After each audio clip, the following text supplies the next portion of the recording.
Assalamualaikum warahmatullahi wabarakatuh. Masih bersama kami di channel YouTube kesayangan Anda, yaitu Tutorial Gorden. Saat ini tutorial gorden ini bagaimana cara mengukur gorden kolong dapur. Jadi ini dapur tempat masak.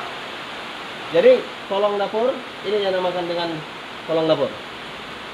Jadi cara kita mengukurnya, kita tarik dari meter sebelah kiri. Kayak gini ya. Ambil di dalam lubang dari sebelah kiri sampai ke kanan. Jadi 1,5 meter. Nah, untuk membuat gorden yang 1,5 meter ini, jadi harusnya kita bagi dua. Kita belah dua gordennya nanti. Tapi kita ukur 1,5 meter.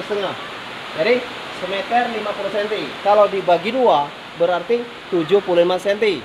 Oke?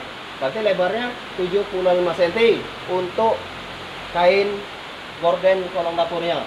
75 cm sebelah kiri, 75 cm sebelah kanan. Jadi dibelah dua.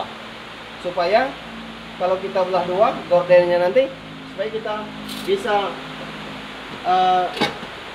mengambil leluasa alat yang di dapur. Oke? Tingginya kita sesuaikan paling tidak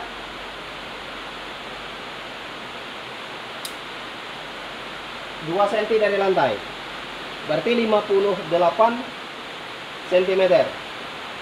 Jadi kira-kira seperti itu, 58 cm tingginya, dan lebarnya sebelah kiri ini 75 cm, sebelah kanan 75 cm, dibagi dua, kira-kira seperti itu. Oke, terima kasih. Tongkrongi terus channel YouTube kesayangan Anda, lihat video-video berikutnya. Assalamualaikum.